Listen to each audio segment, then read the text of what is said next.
Lawrence पवर्ल्स ने एक किताब लिखी जिसका नाम था मॉर्निंग्स ऑफ मैजिशियंस। उसमें एक चैप्टर था जहां पर कि वो बात करते हैं बहुत इंटरेस्टिंग स्टोरी की। वो बात करते हैं पोप सिल्वेस्टर जो कि भारत आए थे। भारत में आने के बाद वो कुछ 9 सीक्रेट आदमियों से मिले। उनसे मिलने के बाद उन्होंने उनसे काफी सारे टूल्स एक्सचेंज किए, कुछ एग्रीमेंट करा और वो टूल्स लेके वो चले गए विदेश। विदेश में इस गैजेट को जब देखा गया तो उनमें से एक था ब्रॉन्ज का डॉल, एक ब्रॉन्ज डॉल थी।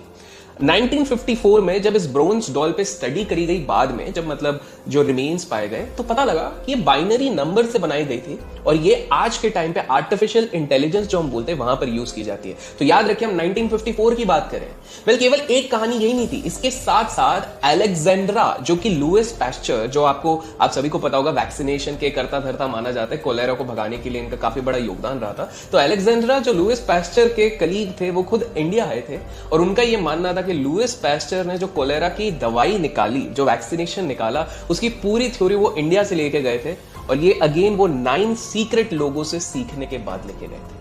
हैरान कर देने वाली बात है कि आज भी जब हम बात करते हैं चाहे बिजनेस की, फाइनेंस की, वर्ल्ड डोमिनेशन की, तो हमेशा कुछ सीक्रेट ग्रुप्स और सीक्रेट सोसाइटीज के बारे में जिक्र किया जाता है। आप लोगों के दिमाग में इच्छा हो रही है कि जानने की भैया इंडिया में ऐसी कौन सी सीक्रेट सोसाइटी है जो इतने बड़े बड़े इनोवेशंस एआई तक 1954 के पहले अर्ली 1900s में निकाल चुकी है और साथ में वो लुइस पैस्चर को इसका फॉर्मूला दे चुके हैं। वेल मैं बिल्कुल बताऊंगा स्टोरी के एंड में, आज की वीडियो के एंड में, लेकिन उससे पहले आप लोग समझ ही गए हम किस चीज के बारे में आज बात करने वाले हैं। हम बात करने वाले हैं इल्यूमिनाटी। जी हाँ, इल्यूमिनाटी के बारे में बात करने वाले हैं। कैसे बना, क्या बना, फाइनेंस और बिजनेस में इसका कितना बड़ा योगदान है, कितने तरीकों से ये आपको और मुझे भी कंट्रोल कर रही है, सारी चीजों के बारे में हम डिस्कस करेंगे। देखिए वर्ल्ड डोमिनेशन की बात होती है, सीक्रेट सोसाइटीज की बात होती है तो हमेशा इल्यूमिनाटी का नाम आता है। लेकिन इल्यूमिनाटी आया कहां से? ये 18th सेंचुरी से आया था। फिलॉसफी और ऑकल्ट का एक तगड़ा मिश्रण कहा जाता है। माना जाता है कि दुनिया में कुछ भी चीज जो मिस्टीरियस होती है, अचानक से किसी का मर्डर हो गया और उसके बारे में पता नहीं लगा पाए तो इल्यूमिनाटी पे ऊपर नाम चले जाता है। अगर कहीं पर बहुत बड़ा अटैक हुआ, वॉर हुआ जिसके बारे में हमको पता नहीं चलता तो इल्यूमिनाटी का नाम आ जाता है। सीक्रेसी और कॉन्स्पिरेसी का दूसरा नाम है कहीं ना कहीं इल्यूमिनाटी। लेकिन एक थ्योरी ये कहती है कि दुनिया की 99% वेल्थ केवल 1% के हाथ में है और बाकी जो बचा है उसमें हम सब लड़ रहे हैं। अब आप लोग कहोगे कि यार ये हम सब लड़ रहे हैं तो क्या बिल गेट्स, जेफ बेजोस, ये सारे के सारे लोग हो गए, मार्क जुकरबर्ग, ये क्या 1% के लिए लड़ रहे हैं? ऐसे तो हमारे पास बिल्कुल नहीं, हम तो 0.00000000000 पता नहीं कितना 1% हमारे पास वेल्थ को बिल्कुल सही समझ रहे हैं। तो आप बोलोगे तो ये 99% वेल्थ है कहां पे? ये हिडन है। पहले आप लोगों को बता दूं कि ये हिडन है 13 फैमिलीज के बीच में। माना जाता है ये 13 फैमिलीज ही हैं जो पूरी दुनिया के बिजनेसेस, दुनिया के फाइनेंस, दुनिया के पॉलिटिशियंस सबको चलाते हैं। ये माना जाता है कि ये वही फैमिलीज है जहां से प्रेसिडेंट्स दुनिया के सबसे पावरफुल इलेक्ट होते हैं, सबसे बड़ी कॉर्पोरेशंस फॉर्म होती हैं, सबसे बड़े स्टॉक मार्केट को हिलाने वाले यहां से फॉर्म होते हैं। ये 13 डायनेस्टीज या ब्लड लाइन्स जो बोली जाती हैं उनमें से एक है एस्टर फैमिली। एस्टर फैमिली से ही कहा जाता है कि थियोडर रोजवेल्ट जो साहब हो गए, काफी सारे प्रेसिडेंट्स यहां से निकले। बंडी फैमिली हो गई, कॉलिंस फैमिली हो गई। कॉलिंस फैमिली पे लीज किया जाता है, ये तो ब्लैक मैजिक में भी है। डुओपॉइंट मैंने शायद स्पेल गलत किया होगा, देसी हिसाब से करता हूं दोस्तों, उसको माफ कर दीजिएगा। लेकिन डुओपॉइंट फैमिली जिसके बारे में आपने अक्सर सुना होगा, बड़े बड़े कॉर्पोरेशंस में माना जाता है दुनिया की सारी बड़ी बैंक्स, इन्वेस्टमेंट बैंक्स को यही कंट्रोल करते हैं, तो डुओपॉइंट हो गई। इसके साथ साथ कैनेडी फैमिली, जी हाँ, जॉन एफ कैनेडी जो कि इन्हीं के पार्ट पे थे। पर आप लोग बोलोगे कि यार जॉन एफ कैनेडी का तो भाई असैसिनेशन हो गया था, प्रेसिडेंट है जिन लोगों को नहीं पता, ये एक बहुत ही रहस्यमय तरीके से इनका असैसिनेशन हो गया था, उनको मार दिया गया था। तो आप लोग सोचोगे कि भैया जब ये खुद इसके पार्ट थे तो इनको क्यों मारा गया? ये सारी चीजें भी अपन बताएंगे।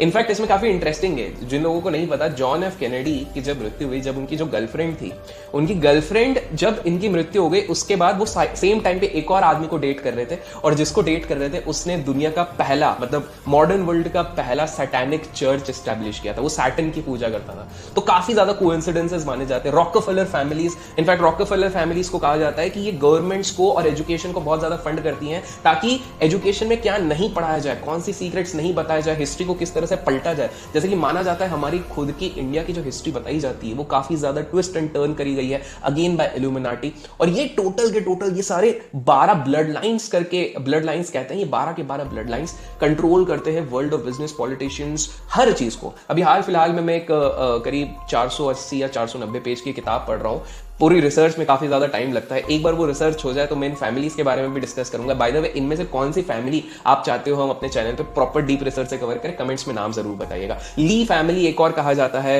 रॉकफेलर फैमिली कहता है, रॉथशाइल्ड, तो इस तरह की 13 फैमिलीज माना जाता है सीक्रेटिवली कंट्रोल की जाती है। एक बार फोर्ब्स मैगजीन के ओनर को पूछा गया कि बॉस, आप लोग दुनिया की सबसे बड़ी फैमिलीज या फिर बड़े बड़े पॉलिटिशियंस को क्यों कवर नहीं करते हो, आप ये बिल गेट्स और इनके पीछे क्यों पड़े रहते हो? क्योंकि उनका ये कहना था कि बॉस, अगर इन लोगों को कवर करने लग गया तो फोर्ब्स में लिस्ट में उतना वेल्थ किसी के पास नहीं रहेगा और लिस्ट में किसी और का नाम आ ही नहीं पाएगा, बिकॉज ये लोग इतने पावरफुल है और इतना ज्यादा पैसा है। माना जाता है जॉन एफ कैनेडी का असैसिनेशन हो गया या फिर इवन 9/11 का जो अटैक था, ये सारी चीजें इल्यूमिनाटी ने क्या है। लेकिन अब दिमाग में सवाल उठता है कि ये इल्यूमिनाटी किस हिसाब से कंट्रोल करने की कोशिश करी of the world of business.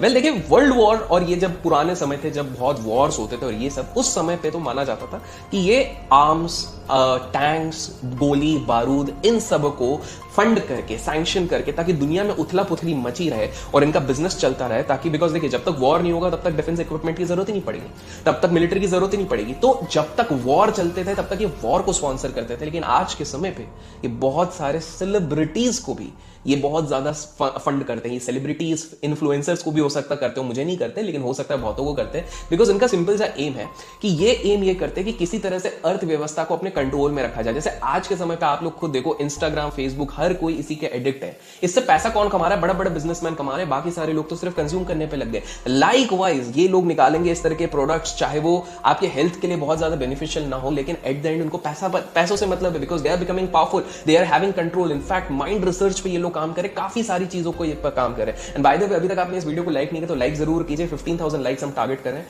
क्योंकि अब सिंपल सी बात है कि ये चीज आई कैसे कंसेप्ट बना इल्यूमिनाटी का, how did it come into existence. तो 15 साल का एक व्यक्ति है, एडम वाइजहर्ट करके, कुछ अजीब सा नाम है, ब्रवेरिया नाम की एक जगह है जर्मनी में, आजकल जर्मनी में है, तो वो वहां पर पैदा होता है। 15 साल की उम्र में काफी ज्यादा इंटेलेक्चुअल बंदा होता है, ये काफी सारी रिलीजियस चीजें पढ़ते हैं। और उस समय पे जर्मनी पे जो लोग पढ़ते थे, देखिए बहुत लोगों को तो पढ़ने से ही दूर रखा गया था, जो लोग पढ़ते थे वो बहुत रिगरस पढ़ाई करते थे। 1768 में जब ये ग्रेजुएट हुआ तो उसको काफी ज्ञानी माना जाने लग गया था, इंटेलेक्चुअल माना जाने लग गया था, रिगरस एजुकेशन से ये जा रहा था। तो इसने जब एजुकेशन सिस्टम को एंटर किया, यूनिवर्सिटी में पढ़ाना शुरू किया, तो उसको एक चीज समझ में आई कि भाई साहब बहुत चीज गलत हो रही है हमारे देश में। हमारे देश में इतनी सारी चीजें गलत इसलिए हो रही हैं बिकॉज रिलीजन का थोपा जा रहा है काफी सारे लोगों को, डिबेट करने का मौका नहीं दिया जाता, आम जनता के पास ज्यादा पावर है नहीं, काफी सारी चीजें दी नहीं जाती है।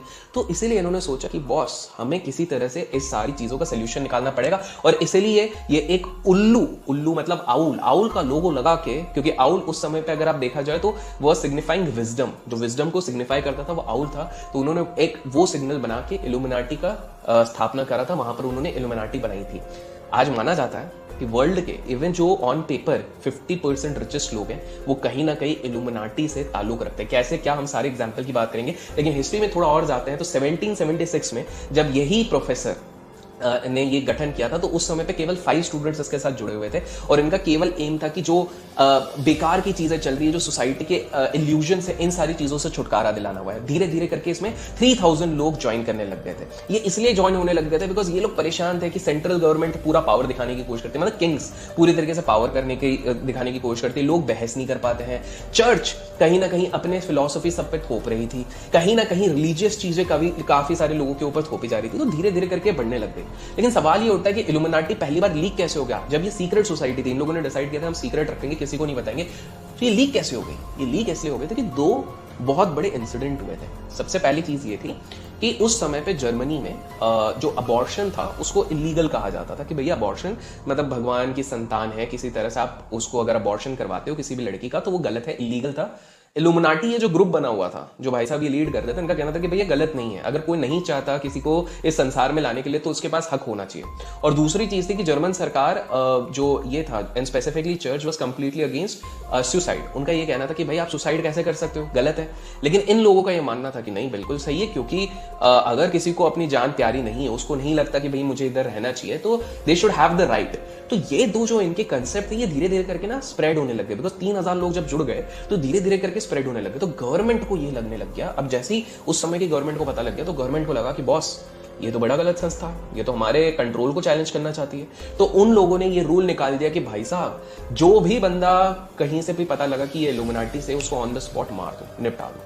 तो इस कारण से इल्यूमिनाटी जो थोड़ा थोड़ा ओपन अप होने की कोशिश कर रहे थे, वो धीरे धीरे उन्होंने डिसाइड किया कि नहीं यार, हमको किसी तरह अंदर आना पड़ेगा। इसी समय पर प्रोफेसर ने किताब भी लिखी, ये जो प्रोफेसर ने किताब भी लिखी, जो आज भी जर्मनी के एक म्यूजियम में रखी गई है, जिसको लोग देख सकते हैं लेकिन टच नहीं कर सकते, उसको पढ़ नहीं सकते, लेकिन वो किताब आज भी वहां पर है। और कहा जाता है कि उसमें पूरा इल्यूमिनाटी का एम, विजन, सारी चीजें वहां पे लिखी गई। स्लोली स्लोली इल्यूमिनाटी इसी तरीके से वहां से निकला और अमेरिका और बाकी सारे देशों में भी फैला।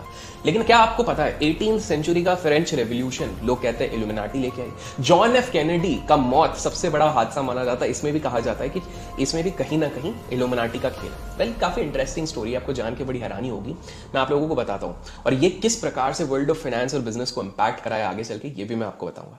तो देखिए, जॉन एफ कैनेडी एक ऐसे व्यक्ति थे जो वर्ल्ड वॉर 2 के खुद हिस्सा थे। और वो ऐसे नहीं कि पीछे बैठ के बस गाइड कर रहे हैं ऑल दोस थिंग्स, वो प्रॉपर लड़े थे। वो पानी में कितने टाइम तक थे दुश्मन से बचने के लिए, अपने दांतों के सहारे वो टिके हुए थे, बचे थे। तो काफी उन्होंने वॉर देखा हुआ था। और उस वॉर से जब निकले तो उनके पास ना मौत का डर नहीं था।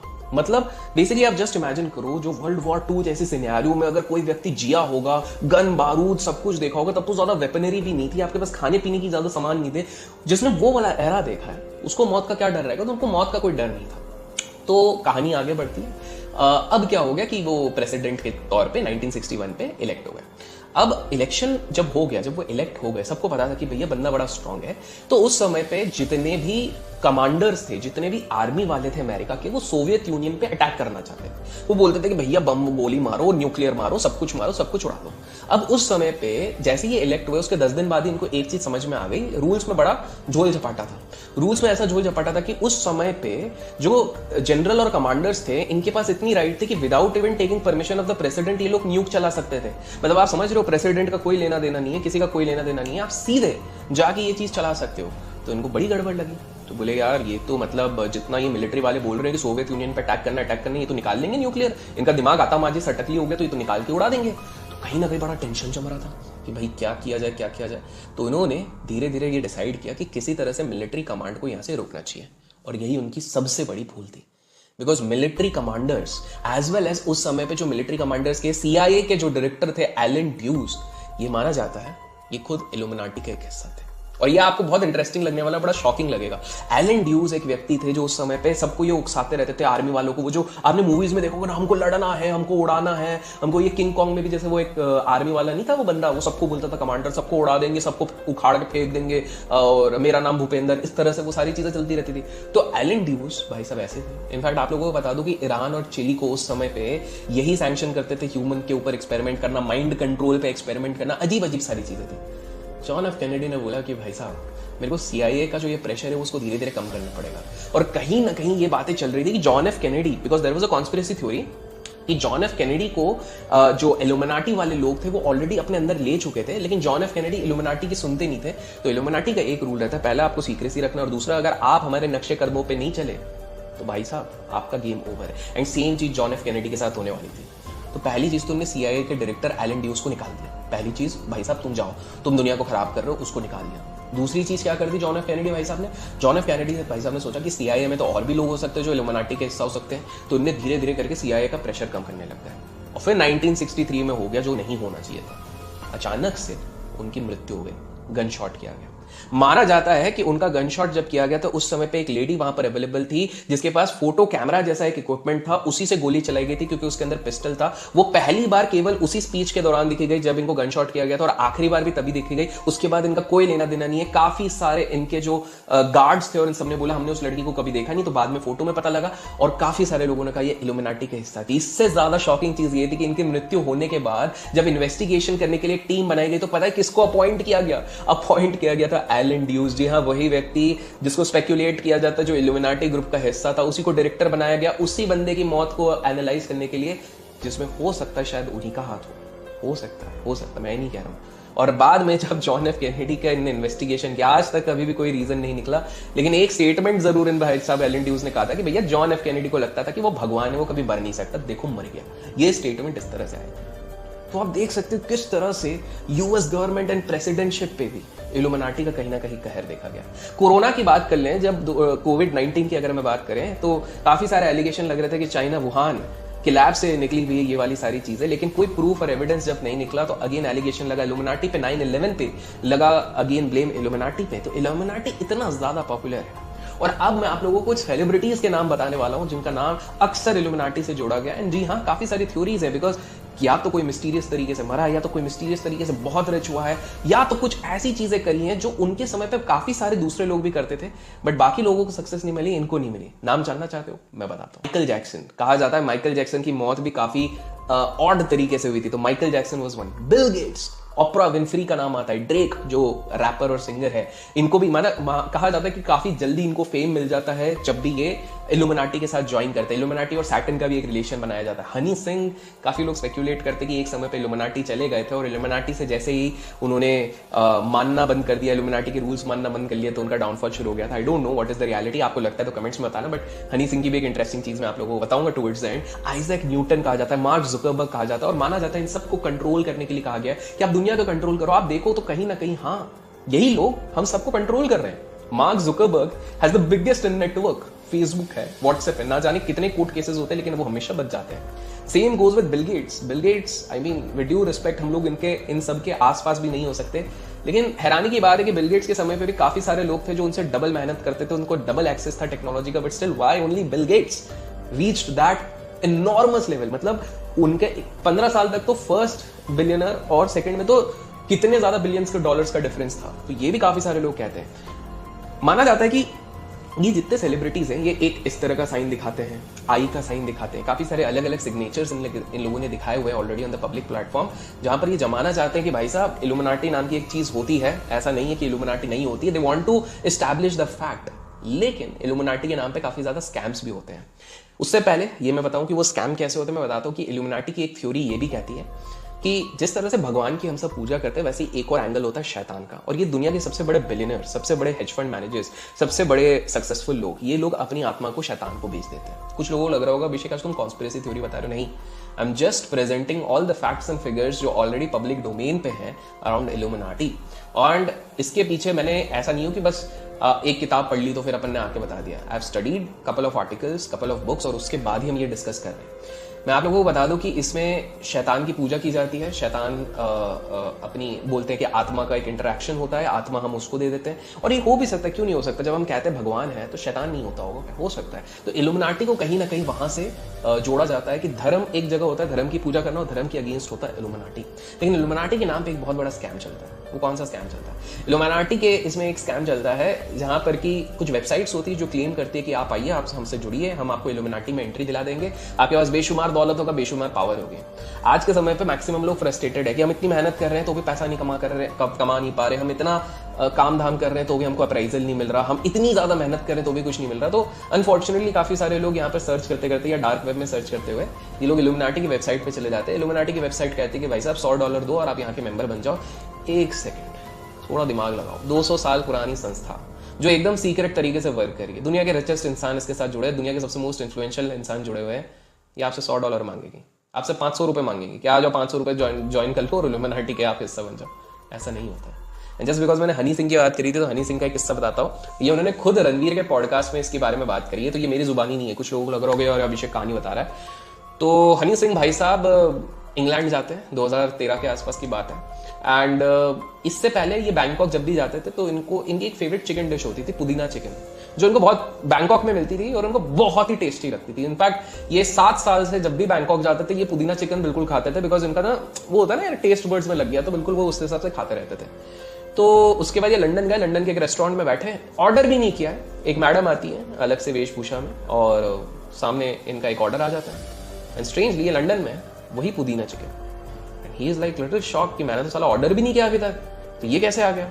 हनी सिंह खाने लगते हैं वो पुदीना चिकन और टेस्ट भी exact same to same. And सामने जो लेडी बैठी रहती है जस्ट उनके सामने टेबल के, तो वो बोलते कि बॉस ये कैसे, तो लेडी बोलती भाई साहब ये तो कुछ भी नहीं है, हम आप जो सोच भी नहीं सकते हो वो सारी चीजें आपको दिलवा सकते हो, आप आओ ऊपर इस रेस्टोरेंट के ऊपर। हनी सिंह जाते हैं और वो मतलब एक बहुत बड़े माले में रहता है। एंड बेसिकली वो एक सैटानिक प्लेस रहती है, सैटानिक चर्च रहती है, इल्यूमिनाटी बेस्ड सैटानिक चर्च होती है।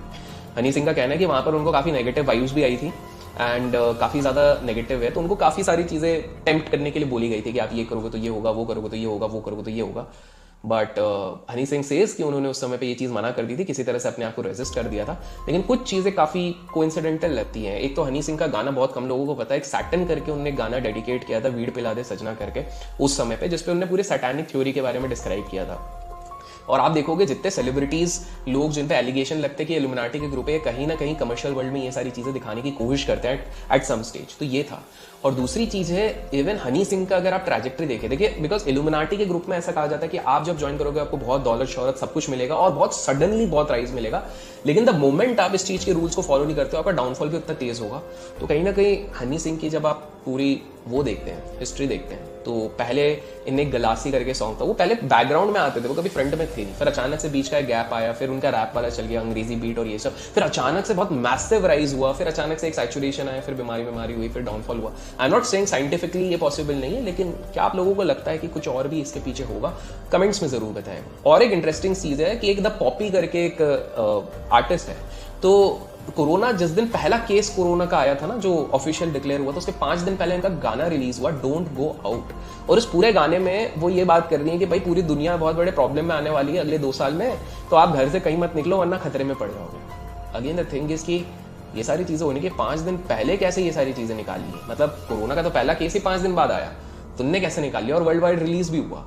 स्पेकुलेट ये किया जाता है कि इल्यूमिनाटी के लोगों ने ऐसी टेक्नोलॉजी, ऐसी चीजें डिराइव करके रखी है जिससे ये लोग फ्यूचर देख सकते हैं, मनी पावर को कंट्रोल कर सकते हैं, पॉलिटिक्स को कंट्रोल कर सकते हैं, नेचुरल डिजास्टर्स को कंट्रोल कर सकते हैं, वर्ल्ड इकोनॉमी को कंट्रोल कर सकते हैं, कब गिराना है कब उठाना है, ये सब इनके हाथ में। 2020 में इल्यूमिनाटी के काफी सारे मेंबर्स का पैसा भी शेयर बाजार में लगा पड़ा हुआ था in terms of their investment. और इसलिए कहा जाता है कि बहुत तरीकों से कोशिश की गई ताकि फेड भी इनके कंट्रोल में है, किसी तरह से पैसों का इतना प्रिंट किया जाए ताकि मार्केट को स्टेबलाइज किया जाए। 30 साल में आज तक इतने जल्दी कभी रिकवरी नहीं हुई जितना उस समय पे हुआ था। इवन वर्ल्ड वॉर के समय पे एक सीआईए का आर्काइव देखा गया था, सीआईए जो बाहर की है, तो सीआईए के आर्काइव में एक किताब निकली थी, ब्लड लाइन्स ऑफ इल्यूमिनाटी। और इस बुक में काफी सारे फैमिली जो ब्लड लाइन्स माना जाता है इल्यूमिनाटी के मेंबर्स है, उनके बारे में जिक्र किया गया है। बाद में इस चीज को बैन कर दिया गया था, लेकिन आप गूगल करेंगे तो आपको ये भी मिलेगा कि हाँ, वो जो 13 फैमिली जिसके बारे में हमने स्टार्टिंग में डिस्कस किया था, शायद सही में कंट्रोल करते। और ये मैं नहीं, सीआईए कह रहा है, which is a reputed organization. और अब हम बढ़ते हैं towards the end of this story. तो इल्यूमिनाटी का वर्ड आया था इल्यूमिनेटस, जो लेटिन वर्ड है। लेटिन वर्ड में इसका मतलब होता है एनलाइटमेंट, आपको एनलाइटमेंट मिलेगा। और कहानी की स्टार्टिंग में, आज हमने वीडियो की स्टार्टिंग में बात करी थी कि जो कॉलेरा का भी वो हुआ और एआई की भी चीज़, उसके लिए इंडिया आए थे जहाँ पे 9 सीक्रेट लोगों से मिले थे। तो ये क्या था? तो देखिए, जब Maurya empire versus Kalinga empire के बीच में जब वॉर हो रहा था, ये वॉर खत्म होने के बाद इतना ज्यादा ब्लड शेड हो गया था कि सम्राट अशोका जी को काफी वो लगा था कि अरे यार बहुत ज्यादा रक्त वो हो गया है। एंड कहीं ना कहीं कंसाइंस आ जाता ना यार बीच में कि यार ये गलत हो गया, इतना ज्यादा नहीं होना चाहिए था। तो उन्होंने बुद्धिज्म अडॉप्ट कर लिया था पोस्ट वॉर। लेकिन माना जाता है पोस्ट वॉर उन्होंने बुद्धिज्म तो अडॉप्ट कर लिया था, लेकिन साथ में उन्होंने 9 स्कॉलर्स को रखा था। इन 9 स्कॉलर्स को सीक्रेट विद्या हासिल करने के लिए कहा गया था कि भाई दुनिया की जो सबसे सीक्रेट विद्याएं हैं, जैसे साइंस की हो गई, आपकी वेपनरी की हो गई, काफी सारी चीजों की, बायोलॉजी की हो गई, काफी सारी चीजें, स्पिरिचुअलिटी, ये केवल 9 लोग करेंगे। आप लोग सोच रहे होंगे 9 लोगों को क्यों रखा गया? बिकॉज हिंदू स्कॉलर्स के हिसाब से 9 is a very auspicious number, काफी ज्यादा इसको होली नंबर माना जाता है। तभी हम कहते हैं नवरत्न कहते हैं, हम कहते हैं कि भैया 9 से हमारे काफी ज्यादा नवरात्रि होती है, सारी चीजें 9 से की जाती है। तो इसलिए 9 को ही रखा गया था और इनको सीक्रेट रखा गया था। इनको कहा था आप मंक रहेंगे, आप बुद्धिज्म फॉलो करेंगे, लेकिन आप मेनली इस नॉलेज पे वर्क करेंगे। तो दिस वाज मोर लाइक आज के मॉडर्न अडेप्टेशन में आप देखो तो बैटमैन के हिसाब से आप समझ लो मोटा मोटी कि आप सोसाइटी में रहोगे भी, बहुत रिच हो, सब कुछ हो, जो भी आपके प्रोफेशन में, लेकिन रात को आप बैटमैन बन जाते हो। उसी तरह से ये सीक्रेट लोग थे। तो यही 9 लोगों ने ये चीज दी थी, जिनको एरिया ऑफ स्टडी काफी सारी चीजें दी गई थी। और कहीं ना कहीं इनको कहा गया था कि आप ही अपने सक्सेसर्स चुनोगे और ये सक्सेसर काफी ट्रस्टवर्दी होने चाहिए, रिलायबल होने चाहिए, और यही लोग इस चीज को फॉलो अप करेंगे। तो कहीं ना कहीं इंडिया में तो इल्यूमिनाटी का कंसेप्ट राजा अशोका ने शायद और भी काफी टाइम पहले से इस्टेब्लिश कर दिया था। तो सवाल ये उठता है कि क्या बिजनेस वर्ल्ड को इल्यूमिनाटी चला रही है? शायद हाँ। क्या पॉलिटिकल वर्ल्ड को इल्यूमिनाटी चला रही है? शायद हाँ। क्या ये सारी चीजें जो दुनिया में घटनाएं होती हैं, इसको भी क्या इल्यूमिनाटी चलाती है? शायद हाँ। आपका क्या इस पे विकल्प है? कमेंट्स में जरूर बताना। वीडियो पसंद आया लाइक शेयर सब्सक्राइब जरूर कीजिएगा। Till then keep learning, keep growing, keep investing, keep